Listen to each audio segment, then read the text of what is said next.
Boom, ini adalah serangan mengerikan dari jenius mayat, yang menangkis serangan monyet itu, dan kemudian dengan cepat bergegas ke pintu masuk. Setelah jenius mayat bergegas keluar dari pintu masuk, ia menghilang dalam sekejap.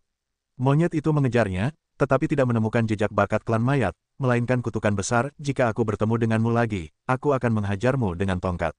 Ye Chen bergegas keluar dari pintu masuk dan berkata, karena barangnya sudah tiba, kita tidak perlu tinggal di sini. Kita harus segera pergi. Monyet itu berkata, berapa tetes yang kau punya? Hanya ada satu tetes di cairan naga abadi. Senang sekali bisa mendapatkan satu tetes, kata Ye Chen. Monyet itu berpikir sejenak lalu berkata, lebih baik pergi dari sini dulu. Ye Chen dan monyet itu bergegas keluar Gunung Sengsu. Di tengah perjalanan, Ye Chen sepertinya teringat sesuatu dan berkata, kita tidak bisa pergi begitu saja. Jika orang dari klan mayat itu memberitahu orang lain tentang ini, dia pasti akan bekerja sama dengan yang lain untuk menangani kita. Tidakkah kau pikir aku akan datang? Monyet itu membawa tongkat dan meremehkan jalannya. Ye Chen berkata sambil tersenyum, lagi pula, mereka memiliki banyak orang, dan kekuatan mereka relatif kuat. Jika kita bertarung dengan mereka, kita mungkin akan sangat menderita. Apa yang bisa kau lakukan? Tanya monyet itu. Ye Chen berkata, aku punya formasi di sini. Kita akan memasang formasi besar di sini. Jika mereka datang, akan jauh lebih mudah bagi kita untuk mengaktifkan formasi untuk membunuh mereka.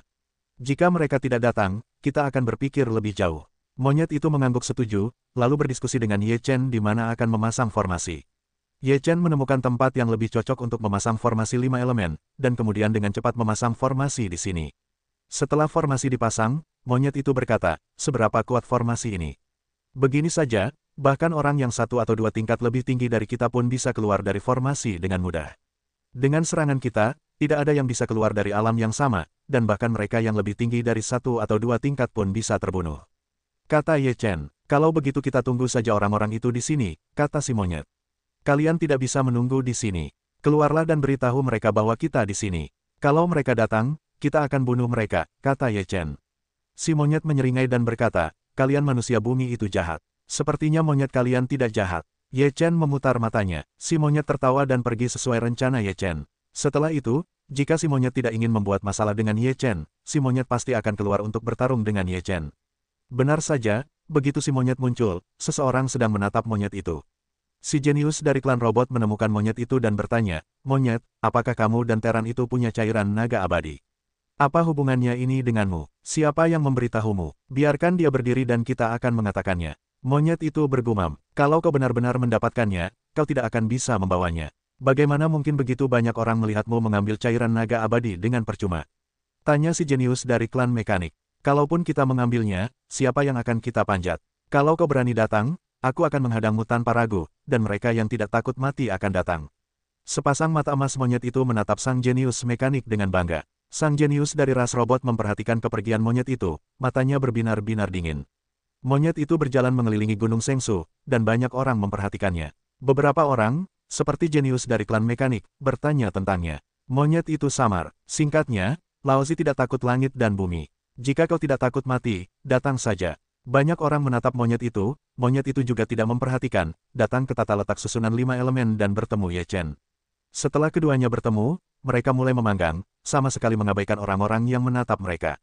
Setelah sekitar 1 jam, monyet dan Ye Chen kenyang, beristirahat sejenak, dan siap untuk pergi. Pada saat ini, jenius dari klan binatang purba muncul dan datang ke susunan. Wajahnya dingin dan berkata, kalian berdua, apakah kalian ingin pergi ke sini setelah mendapatkan cairan naga abadi? Serahkan cairan naga abadi, dan kalian memiliki kesempatan untuk hidup. Si jenius dari keluarga mekanik. Jangan berpikir kau bisa menyembunyikannya dari dunia tanpa menyadarinya. Jenius dari klan mayat juga muncul, dengan sedikit senyum jahat di bibirnya. Beri aku cairan naga abadi, atau kau tidak akan bisa pergi. Jenius dari klan mata dewa muncul, nadanya sangat hambar untuk dikatakan. Kemudian, jenius Senjia dan Gemini dari Sui Jiao semuanya muncul. Bintang Gemini dari klan Jiao Dara mengambil ide untuk membunuh dengan cara, masih dengan mereka buang-buang kata, tebas mereka langsung. Ye Chen dan monyet melihat orang-orang ini datang, sudut mulut mereka sedikit terangkat, tidak ada rasa takut. Ye Chen berkata dengan suara rendah, Gemini lebih menyebalkan. Setelah beberapa saat, aku akan membantai Gemini dari klan Jiao Dara dulu, lalu kita akan barbecue. Jika kau berurusan dengan jenius dari klan mayat, orang itu juga lebih menyebalkan. Petik 2. Kita harus membuat keputusan cepat. Jika terlalu lama, kita bisa membunuh sebanyak yang kita bisa. Ye Chen mengingatkan dengan sangat serius. Monyet itu menyeringai, tenang saja, Jika kau hebat, mayat itu pasti akan mati. Bagus, kalau begitu lakukan yang besar. Ye Chen mencibir dan kemudian langsung mendesak arah Ai. Ketika formasi 5 elemen dibuka, sebuah formasi besar menyala dan bersinar. Semua orang yang memasuki formasi terkejut dan langsung tahu bahwa ini adalah jebakan. Ye Chen mengalihkan pandangannya dan berkata kepada para jenius dari klan mayat sambil tersenyum, lebih baik bunuh mereka semua. Lalu kita bisa membagi cairan naga abadi bersama-sama. Mendengar ini, wajah jenius dari klan mayat berubah dan langsung berkata, beranikah kau menjebakku? Saat ini, jangan berpura-pura. Ayo kita bunuh orang-orang ini bersama-sama. Maka tidak ada yang akan bersaing denganku untuk mendapatkan cairan naga abadi. Ye Chen berkata sambil tersenyum. Kemudian ia berbisik kepada monyet itu, tujuanmu adalah untuk pindah ke keluarga klan Senyan. Orang-orang dari klan mayat tidak boleh bergerak untuk sementara waktu. Masih berguna untuk menyimpannya. Monyet itu baru saja mendengar kata-kata Ye Chen, ia secara alami mengerti maksud Ye Chen, lalu mencibir dan bergegas menuju para jenius dari klan Senyan. Setelah formasi 5 elemen muncul, formasi tersebut saling membentuk dan memblokir. Dalam pembentukan bersama, kekuatan terus-menerus bergegas keluar untuk memberikan serangan. Dalam situasi saling menahan, terjadi pemboman terus-menerus. Orang-orang itu tidak bisa keluar sama sekali. Mereka bisa diserang oleh formasi kapan saja. Ye Chen menyerang Gemini, dan tubuhnya tiba-tiba terbagi menjadi 3. Gemini marah, dan kedua saudara itu menyerang Ye Chen, tetapi belum sempat menyerang Ye Chen, Gemini diserang oleh kekuatan formasi. Gemini awalnya harus menahan serangan formasi, tetapi serangan Ye Chen juga berhasil dipadamkan, dan itu sangat kuat. Tinju Ye Chen meledak, dan kekuatan Chaos Celestial Body meletus sepenuhnya, kekuatan yang mengerikan membuat Gemini merasakan krisis yang luar biasa. Bintang-bintang Gemini meraung, dan darah membumbung tinggi ke langit. Kekuatan dahsyat itu menghantam serangan formasi dan sekaligus menahan serangan Ye Chen. Kerjasama kedua saudara itu juga sangat baik, satu untuk menahan serangan Ye Chen, yang lain untuk menahan serangan formasi. Namun, meskipun begitu, mereka juga kurang terampil. Ye Chen memiliki 3 anggota, dan mereka tidak dapat menahan semua serangan. Ledakan, tinju Ye Chen melesat, dan tubuh Gemini tiba-tiba terbang terbalik. Dalam formasi ini, Ye Chen mendominasi. Sekuat apapun Gemini, ia tidak dapat sepenuhnya memblokir serangan Ye Chen. Setelah Gemini terbang terbalik, gas darah mengepul, dan ia pun memuntahkan seteguk darah. Ye Chen segera menghabisinya dan memanfaatkan situasi untuk mengejar. Gemini juga marah, napasnya meledak, dan langsung menyerang. Boom! Pada saat ini, ada kekuatan yang saling membunuh, dan Gemini merasa sangat tertekan. Serangan Ye Chen juga mengenai saat ini. Tinjunya membombardir tubuh Gemini, dan tubuh Gemini terlempar keluar lagi. Puff! Kali ini, Gemini memuntahkan darah. Ye Chen bersenandung, dunia dewa kekacauan meletus, pedang kuno menghabisi nyawa di tangannya. Dunia dewa kekacauan semakin kuat dalam formasi 5 elemen. Gemini merasa tubuhnya seperti terikat. Napasnya sulit untuk keluar, pedang kuno Ye Chen terhunus, dan lautan pedang kekacauan tak tertahankan. Hati Gemini terguncang, keduanya mati-matian ingin menahan serangan Ye Chen, tetapi lautan pedang kekacauan terlalu kuat, tak mampu menahannya. Puff, puff, Gemini dari klan Jiao Darah telah tertusuk oleh ki pedang dan berlumuran darah, terluka parah. Bintang kembar klan Jiao Darah meraung, lalu keduanya berubah menjadi Jiao Darah raksasa dan meraung, brengsek, aku akan mencabikmu. Tabu orang Sue Jiao adalah pengorbanan darah. Naga darah lainnya meraung. Gas darah keduanya menyembur keluar, lalu api di tubuh mereka membumbung tinggi, seolah membakar gas darah untuk mendapatkan kekuatan. Napas Gemini dari klan naga darah terus meningkat. Luka barusan tampaknya telah sembuh total, dan tidak ada pengaruh sama sekali. Setelah melihat pemandangan ini, Ye Chen berkata dengan suara dingin, dalam formasiku, semua metodemu sungguh konyol. Setelah itu, Ye Chen memobilisasi formasi, dan kekuatan yang saling menahan terus-menerus menyerbu dan langsung menghabisi Gemini dari klan naga darah. Mari kita lihat berapa lama kalian akan bertahan. Ye Chen mencibir, lalu mengabaikan Gemini, langsung menuju hari perlombaan robot yang baru saja berlalu. Brengsek, Gemini meraung, pengorbanan darah mereka adalah tabu, itu akan sangat merugikan diri mereka sendiri, jika tidak dipaksakan, itu tidak akan pernah digunakan. Klan Gemini dari klan Jiao Darah telah dikorbankan dengan darah, tetapi Ye Chen menghindari mereka dan tidak mau bertarung dengan mereka. Dalam formasi 5 elemen, bahkan jika mereka ingin bertarung dengan Ye Chen, mereka tidak bisa menerobos sama sekali.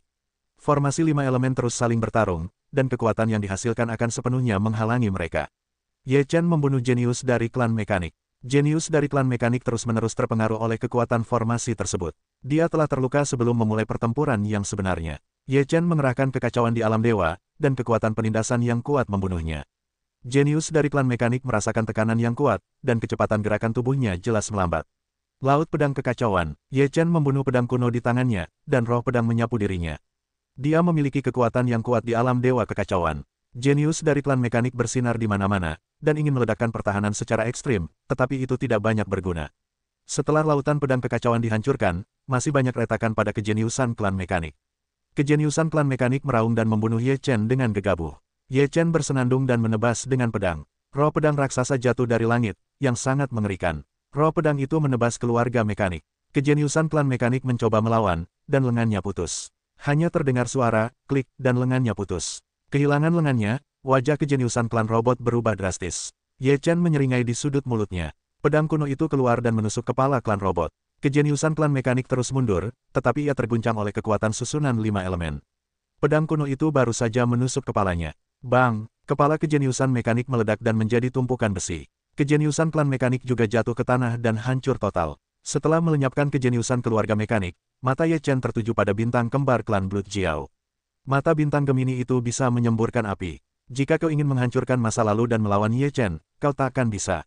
Kau akan menghabiskannya perlahan, dan aku akan datang untuk mengumpulkan mayatmu nanti, kata Ye Chen sambil tersenyum. Bajingan, ayo bertarung. Raung Gemini. Ye Chen sama sekali tidak menghiraukan mereka dan membunuh orang-orang Senjia. Kejeniusan klan Senjia terkejut. Ia tahu bahwa dalam formasi ini, mereka pasti lawan Ye Chen dan monyet, dan mereka pasti akan mati. Ia bahkan berkata, jika kau melepaskan kami tidak akan pernah menyerangmu lagi. Sekarang apa hakmu untuk berkata seperti itu kepadaku? Ye Chen berkata, karena kau telah memilih untuk menyerangku, kau harus memiliki kesadaran untuk dibunuh. Jika kau membunuh kami, itu tidak akan ada gunanya bagimu. Ketika keluarga besar kami ingin menyerangmu, kau pasti akan mati. Jenius Senjia, kalau begitu kau tidak perlu khawatir. Kau pergilah ke neraka untuk melapor dulu. Ye Chen berkata, kekuatan kekacauan meletus dengan dahsyat. Pedang kuno di tangannya memadatkan kekuatan yang dahsyat, dan ia menebasnya dengan satu pedang. Orang-orang dari klan Senjia terkejut dan berteriak. Kekuatan kekacauan terus-menerus menyerbu untuk menangkis pedang Ye Chen. Ketika pedang Qi yang besar ditebas, pertahanan jenius klan Senjia langsung hancur, dan tubuhnya terbelah menjadi dua bagian, dan Senjia pun hancur. Pada saat ini, monyet itu telah membunuh jenius klan Senyan dan jenius klan binatang purba, dan sekarang hanya jenius klan mayat dan Gemini klan Jiao darah yang tersisa. Aku akan memberimu kesempatan untuk hidup, dan aku akan membiarkan siapapun dari kalian selamat. Ye Chen menatap bintang kembar klan Jiao darah dan jenius klan mayat sambil tersenyum. Kalian ingin kami saling membunuh? Tanya jenius klan mayat dengan marah. Ye Chen menggelengkan kepalanya dan berkata, bagaimana bisa disebut perang saudara? Jika kalian ingin hidup, serang cepat. Aku tidak punya banyak kesabaran. Tanda seru petik 2, bunuh. Bakat klan mayat, tanpa alasan apapun, membunuh Gemini. Saat ini Gemini telah menjadi korban darah untuk jangka waktu tertentu, konsumsinya sangat besar, tetapi sekarang kekuatan tempurnya juga sangat mengerikan. Kedua belah pihak segera bertarung bersama, semua demi hidup, bakat klan mayat mati-matian untuk bertarung. Kalian orang jahat sekali sampai membiarkan mereka saling bertarung. Monyet itu membawa tongkat. Ye Chen berkata sambil tersenyum, kami juga lelah, juga perlu istirahat. Apakah kalian benar-benar akan melepaskan pihak yang hidup? Tanya monyet itu. Aku bilang aku membiarkan mereka pergi, tapi aku tidak bilang kau membiarkan mereka pergi. Ye Chen memutar kelopak matanya dan berkata, mendengar ini, monyet itu berkata dengan jijik, aku tahu kau tidak begitu baik. Kau baik, aku jahat. Kau bisa memikirkannya, kau penjahat, dan aku orang baik, kata Ye Chen sambil tersenyum. Saat Ye Chen mengobrol dengan monyet itu, seorang jenius Gemini dicabik menjadi dua bagian oleh jenius dari klan mayat, dan jenius dari klan mayat itu juga dilubangi oleh jenius lain dari klan Jiao darah. Puff! Jenius dari klan mayat itu penuh dengan darah hijau, dan wajahnya hitam dan sangat jelek.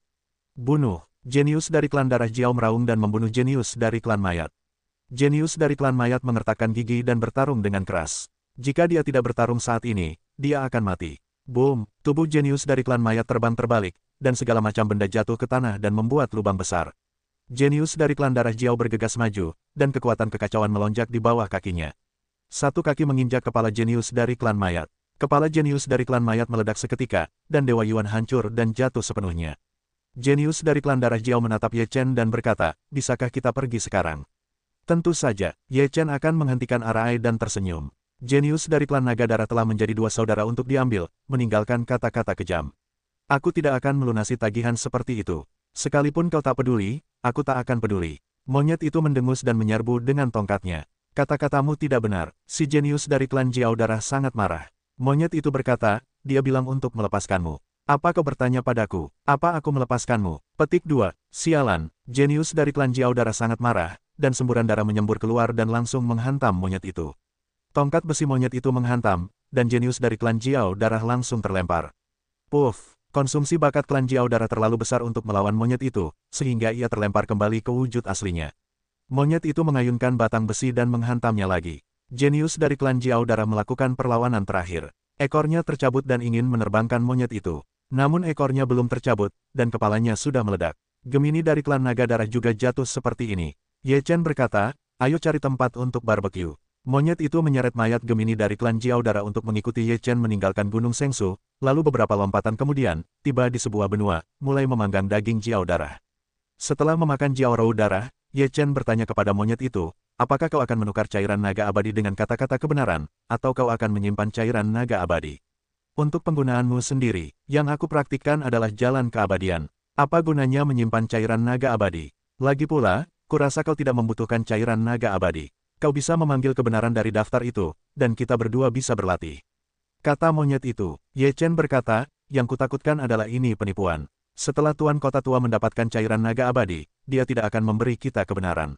Mendengar itu, monyet itu pun mengangguk. Memang benar ia tak percaya. Baiklah, kita ambil setengah dari cairan naga abadi. Jika dia kembali, kita simpan sendiri setengah cairan naga abadi ini, dan biarkan Tuan Kota Tua menuliskan kebenarannya bersamanya, kata Ye Chen.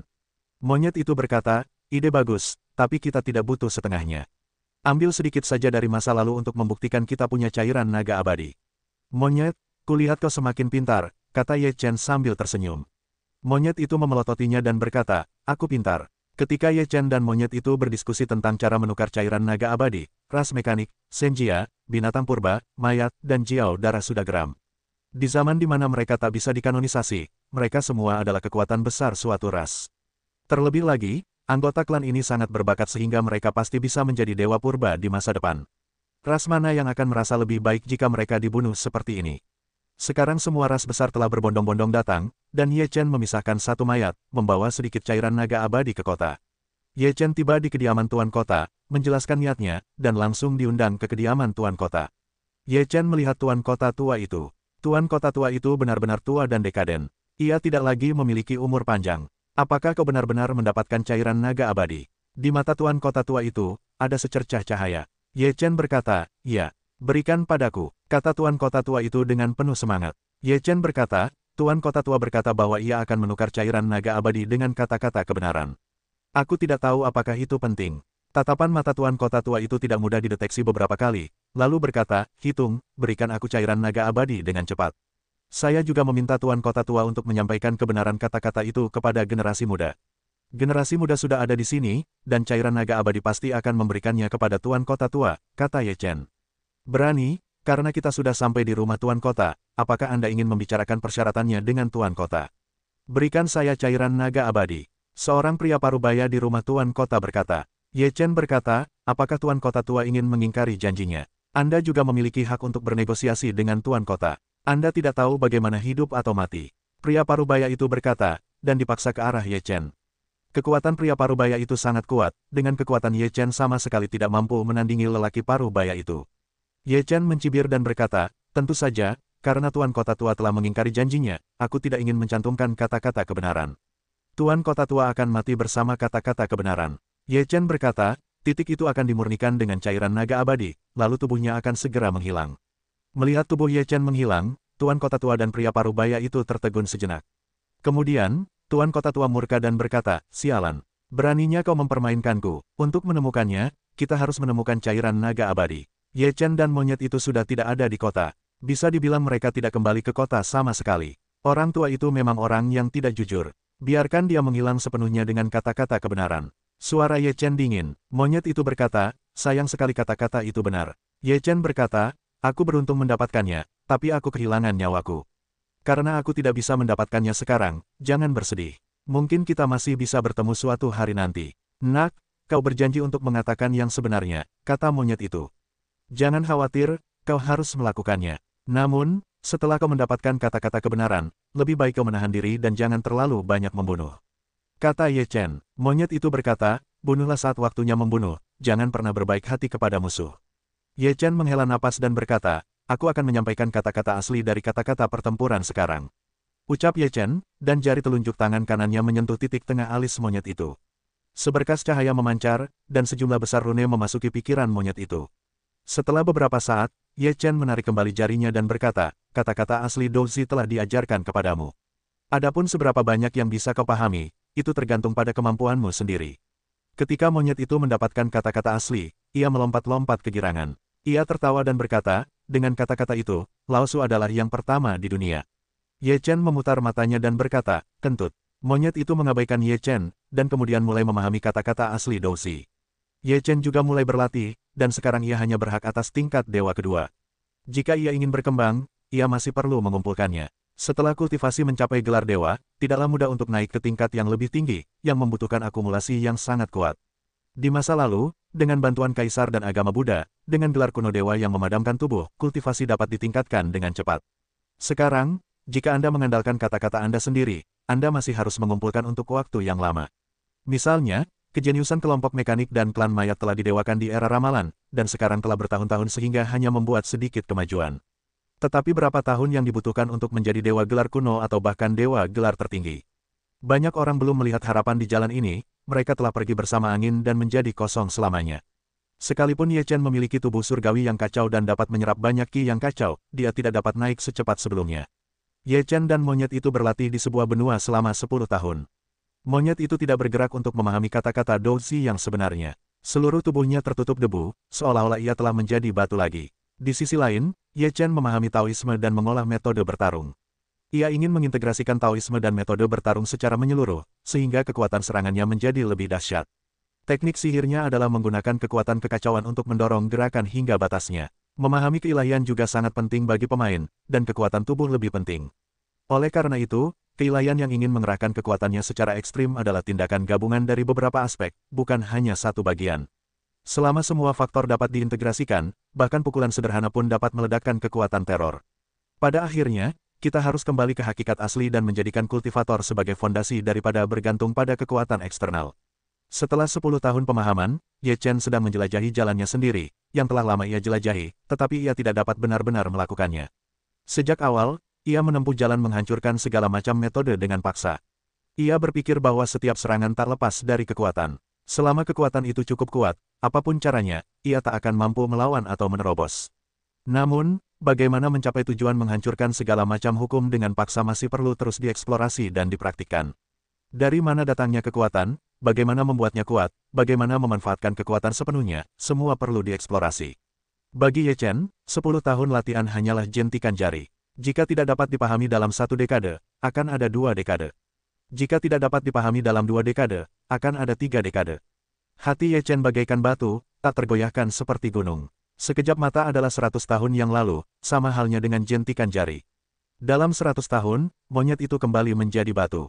Bang! Dengan suara keras, monyet itu terlahir kembali. Haha, monyet itu tertawa terbahak-bahak dan berkata, setelah 100 tahun pencerahan, akhirnya aku sepenuhnya memahami kata-kata Douzi yang sebenarnya. Sungguh menyenangkan bertarung dengan langit, dengan bumi, dengan manusia. Ye Chen menatap monyet yang terus melompat, tampak gembira, dan berkata, ayo, bertarunglah denganku. Setelah itu, seluruh tubuh monyet itu akan berubah, dan kau akan seperti manusia yang bertarung dengan tongkat besi. Ye Chen semakin bersemangat melihat semangat juang monyet itu begitu kuat. Butuh 100 tahun baginya untuk memahami dan menghancurkan 10.000 dharma dengan kekuatannya. Hari ini dia akan mencoba melihat apakah dia dapat memblokir serangan sekuat monyet. Cahaya keemasan dari jeruji besi monyet itu berkelap-kelip bagai api, memancarkan tekanan yang mengerikan. Ye Chen mengumpulkan seluruh kekuatan tubuhnya. Kekuatan kekacauan, kekuatan tubuh, dan kekuatan hukum Taoisme menyatu, dan ia membunuhnya dengan 1 pukulan. Bang! Kekuatan ini begitu dahsyat hingga menghantam jeruji besi monyet itu, menciptakan riak dahsyat, dan segala sesuatu di sekitarnya hancur berkeping-keping. Baik monyet maupun Ye Chen terpental mundur dengan cepat. Setelah kaki monyet itu berdiri kokoh, mereka menghentakkan kaki, dan tubuh mereka menyerbu ke arah Ye Chen. Rune pada jeruji besi itu berkilau dan sangat panas. Ye Chen tertawa terbahak-bahak dan maju untuk bertarung dengan tinjunya. Keduanya saling beradu kekuatan, dan kekuatan dahsyat itu terus-menerus meledak. Setelah ratusan kali berbenturan, mereka masih sulit dibedakan. Keduanya bertarung dengan sengit. Monyet itu tertawa dan berkata, wah, kau hebat sekali. Kaulah orang pertama yang mampu melawanku dengan kekuatan begitu lama. Ye Chen berkata, kau juga monyet pertama yang bisa menerima begitu banyak pukulan dariku. Haha ayolah. Ye Chen juga telah menguji kekuatannya dan menyadari bahwa pemahaman monyet tentang kata, do, telah mencapai tingkat yang sangat dalam, yaitu, untuk berhenti bertarung. Setelah 100 tahun memahami, ia masih belum dalam kondisi terbaik. Jalan ini tidak mudah untuk dilalui. Ye Chen menggelengkan kepalanya sambil tersenyum pahit. Namun, ia berpikir bahwa monyet dilahirkan dengan kemampuan untuk memahami kata-kata yang sebenarnya. Tidak mudah untuk mencapai keadaan seperti itu hanya dalam 100 tahun. Kemudian, Ye Chen dan monyet itu datang ke kota. Tuan kota tua tidak mendapatkan cairan naga abadi. Ia telah duduk di tanah 50 tahun yang lalu dan benar-benar menghilang dengan kata-kata kebenaran. Monyet itu menyeringai, orang tua itu meninggal dengan baik. Jika dia menepati janjinya, dia tidak akan mati. Ye Chen berkata, setiap orang punya nyawanya. Ye Chen dan monyet itu berjalan di jalanan kota. Setelah beberapa saat, mereka mendapati banyak orang sedang menatap mereka. Mereka langsung merasa ada yang tidak beres. Kemudian, beberapa orang dengan napas yang kuat mengepung mereka. Yang pertama adalah pria parubaya yang ingin melawan Ye Chen di kediaman tuan kota 100 tahun yang lalu. 100 tahun yang lalu, kau mengambil cairan naga abadi dan membiarkan tuan kota tua duduk. Sekarang kau sudah kembali ke sini, kau tidak ingin pergi. Pria parubaya itu berkata dengan dingin. Orang tua itu tidak bisa dipercaya. Lebih baik mati saja, kata monyet itu. Beraninya kau menghina tuan kota tua dan mencari kematian. Pria parubaya itu minum banyak, lalu melambaikan tangannya dan membiarkan beberapa dewa gelarnya bergegas datang. Monyet itu mendengus, lalu membunuhnya dengan tongkat besi. Kata-kata kebenaran pun keluar. Monyet itu jatuh tersungkur. Kekuatan dahsyat itu langsung menghempaskan seorang pria yang disebut dewa satu lapis jauhnya. Ekspresi monyet itu langsung menjadi ganas. Semakin ganas dia, semakin kuat pula daya tempurnya. Sepertinya semakin kuat kata-kata pertempurannya. Tongkat monyet itu terus melambai, dan para dewa bergelar di bawah tangan pria parubaya itu sama sekali bukan lawan bagi monyet-monyet itu. Mereka dibawa pergi, entah mati atau terluka parah. Pria parubaya itu melihat pemandangan ini, wajahnya benar-benar muram, seluruh tubuhnya menghembuskan napas yang kuat, lalu bergegas menghampiri monyet itu. Monyet itu juga merasakan napas kuat pria parubaya itu, tetapi tanpa rasa takut sedikit pun, ia langsung menyerbu pria parubaya itu. Mencari kematian, pria parubaya itu marah dan menekannya. Monyet itu mengayunkan batang besi itu dan menghancurkannya. Batang besi itu menghantam pria parubaya itu dengan satu tangan. Kekuatan dahsyat menghantam, dan bangunan-bangunan besar di kota itu runtuh. Tubuh monyet itu terbanting ke belakang, sementara tubuh pria parubaya itu langsung bergerak di depannya. Kemudian sebuah telapak tangan menekan ke arah monyet itu, ekspresi monyet itu menjadi sangat ganas, bagaikan iblis. Semakin ganas ekspresi monyet itu, semakin kuat keinginannya untuk melawan, dan seluruh orang itu menjadi ketakutan.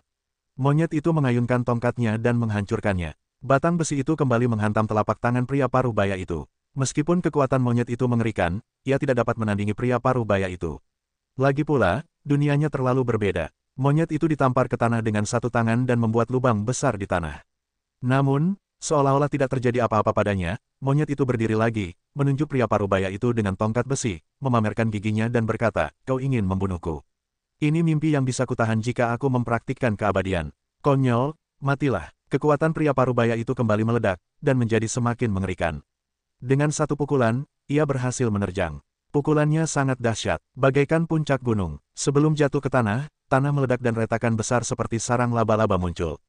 Tinju ini, bagaikan langit runtuh, tanah di bawah kaki monyet itu retak dengan cepat, lalu amblas dalam-dalam. Namun, monyet itu masih berdiri diam, ekspresinya garang, seakan ingin bertarung dengan langit. Sekalipun kau dewa, aku akan menerobos hari ini. Sayang sekali kau bukan dewa. Monyet itu menggeram, lalu bergegas menghampiri kekuatan mengerikan itu. Rambutnya tampak terbakar api keemasan, dan rune pada tongkat besi itu menyala seperti api. Kemudian lapisan-lapisan pecahan mulai berjatuhan dari batang besi, memperlihatkan cahaya merah keemasan di dalamnya. Batang besi itu hidup kembali, dan kekuatan mengerikan itu terus berlanjut selama 9 hari. Ketika semua cangkang pada batang besi itu terlepas, monyet itu menghancurkannya. Boom, tongkat itu jatuh, dan tinju pria parubaya itu saling bertabrakan, kekuatan penghancur meledak, langsung ke langit. Tubuh monyet itu terbang terbalik dan menghantam tanah dengan keras. Itu menghancurkan banyak bangunan dan membuat lubang besar dengan radius beberapa kilometer. Dan pukulan pria parubaya itu juga dipatahkan oleh monyet itu, cahayanya hilang. Pria parubaya itu terkejut. Dia tahu kekuatan tinjunya dan dipatahkan oleh monyet itu. Ye Chen melihat napas monyet itu, dan hatinya juga terkejut. Kekuatan serangan monyet itu benar-benar telah mencapai kekuatan gelar 5 atau 6 lapis. Namun, dibandingkan dengan pria parubaya, ini masih jauh lebih buruk. Kekuatan pria parubaya setidaknya telah mencapai 7 tingkat di atas gelar dewa. Dengan perbedaan yang begitu besar, monyet jelas bukan saingan. Sekalipun mereka berdua bersatu, mereka bukanlah tandingan pria parubaya itu. Ye Chen datang ke sisi monyet itu berdiri, seolah-olah tidak terjadi apa-apa, matanya penuh dengan cahaya yang tajam. Teruslah mengganggunya. Aku akan memasang formasi. Orang ini sangat kuat. Kalau kita tidak menggunakan formasi, kita tidak bisa kabur, kata Ye Chen. Monyet itu mengangguk, lalu tubuhnya bergetar, dan kembali melesat ke masa lalu. Ye Chen tidak membuang waktu, segera memisahkan dua cabang, lalu memanfaatkan waktu untuk memasang formasi. Pertama-tama, ia memasang formasi 5 elemen, yang masih membutuhkan waktu. Ye Chen khawatir monyet itu tidak akan bertahan lama. Boom, monyet itu terhempas dan terlempar, lalu melesat lagi. Sudah kubilang aku sudah berlatih jalan keabadian. Bagaimana kau bisa lebih kuat? Kau tidak bisa membunuh Lao Su. Kata monyet itu dingin. Pria parubaya itu mengerutkan kening dan berkata dingin, kalau begitu aku akan menekanmu dan membuatmu tak pernah menyerah. Kau pikir kau siapa? Kau ingin menekanku. Aku adalah roh langit dan bumi. Kamu ini apa? Monyet itu mendengus dengan nada mengejek. Itu cuma monyet. Beraninya aku bersikap sombong, kata pria parubaya itu, lalu telapak tangannya menekan ke arah monyet. Monyet itu mengangkat batang besi untuk menusuk telapak tangannya. Ye Chen sudah menyusun susunan 5 elemen dengan kecepatan tercepat. Waktunya terlalu sempit baginya untuk begitu tepat. Yang mereka butuhkan hanyalah sedikit waktu untuk melarikan diri. Bang! Monyet itu terbang lagi, dan telapak tangan pria parubaya itu menekannya, sehingga ia akan menekan tumit monyet itu. Monyet itu berbalik, dan batang besi itu bergegas keluar untuk menahan serangan pria parubaya itu, tetapi batang besi itu terbanting keluar dan tidak bisa menahannya sama sekali.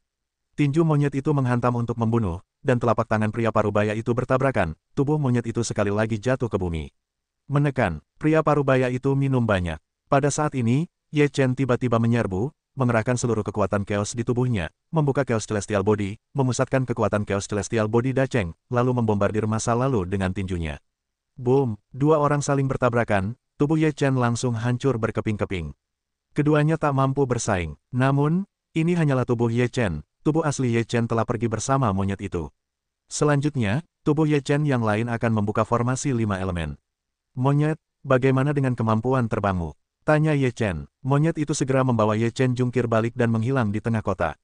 Pria parubaya itu terperangkap dalam formasi, dan formasi 5 elemen itu berputar, sebuah kekuatan terus-menerus menghantam. Pria parubaya itu sangat marah, dan kekuatan yang mengerikan meledak, lalu sebuah tinju menghantam. Formasi 5 elemen itu langsung hancur, dan mustahil untuk menghentikan pria parubaya itu. Kau mau pergi? Tidak mungkin. Pria parubaya itu geram, lalu mengejarnya. Dengan Ye Chen di punggungnya, monyet itu mulai melesat menembus awan. Kecepatannya sangat mengerikan. Dalam sekejap, kecepatan pria parubaya itu juga sangat mengerikan. Ia bahkan berhasil menyusulnya. Kita mau kemana? Tanya monyet itu. Mata Ye Chen berbinar, lalu berkata, pergi ke Gunung Sengsu. Monyet itu juga sangat cerdik, langsung memahami jejak Ye Chen, dan segera menuju Gunung Reruntuhan Suci. Pria parubaya itu mengejarnya dan melihat monyet itu dan Ye Chen tiba di Gunung Sengsu. Ia berkata dengan dingin, kau tidak punya jalan lain, kan? Ye Chen dan monyet itu pergi ke puncak Gunung Sengsu, lalu masuk ke dalam lubang. Keduanya segera sampai di gerbang batu. Ye Chen memberi hormat dan berkata, Tuan, kami dikejar dan dibunuh. Kami harap Anda bisa membantu kami. Pria parubaya itu sudah mengejar dan memasuki lereng gunung. Melihat situasi di dalam, ia cukup terkejut. Ia bukan hanya pernah ke Gunung Sengsu sekali, juga belum pernah ke sini. Ia mengejar sampai ke bawah, dan melihat Ye Chen dan monyet itu. Ia mencibir dan berkata, aku tidak menyangka ada tempat seperti itu di Gunung Sengsu, tempat cairan naga abadi diperoleh. Ye Chen berkata, ya, cairan naga abadi ada di dalamnya. Sayang sekali kau tidak mendapatkan kehidupan ini. Jika aku membunuhmu sekarang, aku bisa mendapatkan yang sama. Pria parubaya itu menyeringai muram. Monyet itu berkata, apakah kau melihat tulang-tulang di depanmu? Kau pikir kau lebih baik dari mereka? Tanda tanya petik 2. Kalian semua masuk. Kenapa aku tidak boleh masuk? Pria parubaya itu bergumam. Karena ini hidup, kau tidak memilikinya, jadi kau masuk dan kau mati. Ye Chen berkata, bersama monyet itu sekejap. Pada saat ini, pintu batu terbuka, sebuah rantai baru saja keluar dari gerbang batu, menuju pria parubaya yang ditarik melewatinya. Pria parubaya itu terkejut, dan kemudian dia meraung dengan tinju, yang bertabrakan dengan rantai, dan seluruh pria itu langsung terpental keluar. Bang! Pria parubaya itu menabrak dinding batu dan seluruh lereng gunung bergetar. Pria parubaya itu ketakutan. Pria di gerbang batu terlalu kuat untuk menahan pukulan. Memikirkan hal ini, pria parubaya itu segera berencana untuk mengungsi. Namun, pria tua di gerbang batu tidak akan membiarkannya pergi seperti ini. Rantai itu keluar dan membunuh pria parubaya itu. Pria parubaya itu terkejut dan seluruh tubuhnya meledak untuk melawan serangan itu. Rantai itu, namun, kemampuannya tidak cukup di hadapan lelaki tua di gerbang batu. Rantai itu langsung menembus tubuh lelaki parubaya itu. Puff! Pria parubaya itu memuntahkan seteguk darah dan berlutut di tanah. Sekali lagi, Rantai itu menarik lelaki parubaya itu keluar dan jatuh menghantam dinding batu dengan keras, meninggalkan lubang besar. Puff! Pria parubaya itu terus-menerus menyemburkan beberapa tegukan darah, dan napasnya langsung melemah. Maafkan aku, pinta lelaki parubaya itu. Lelaki tua di gerbang batu itu sama sekali tidak ragu.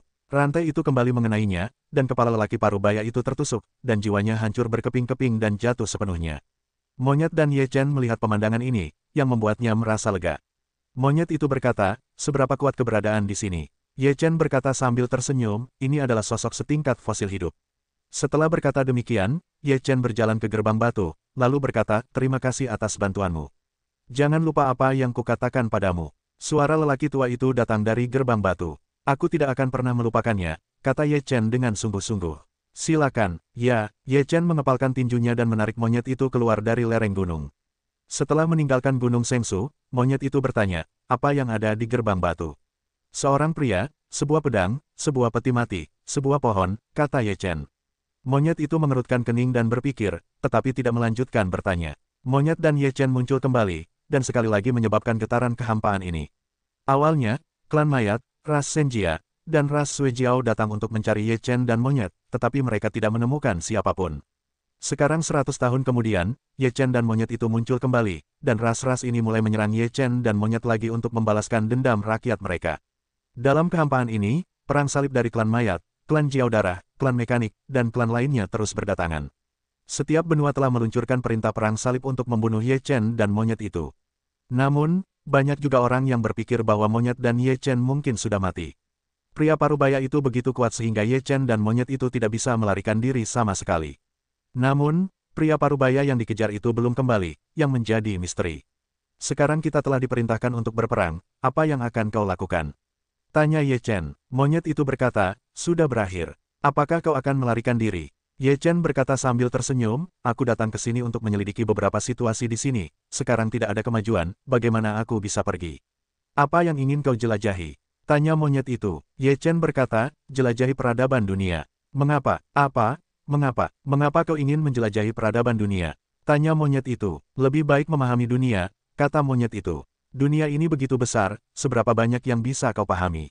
Lebih baik mengetahui sebanyak yang kau tahu daripada tidak mengetahui apa-apa. Sepertinya menjadi katak di dalam sumur bukanlah kehidupan yang kau inginkan, kata Ye Chen sambil tersenyum. Bisakah aku menjadi katak di dasar sumur? Kata monyet itu. Sisik emas itu bukan apa-apa di kolam. Begitu bertemu naga angin dan awan yang berubah. Ye Chen berkata sambil tersenyum, kau lahir di surga dan bumi. Jika kau punya cukup pengalaman, kau pasti bisa mencapai hal-hal luar biasa di masa depan. Masih harus bilang begitu, kata monyet itu.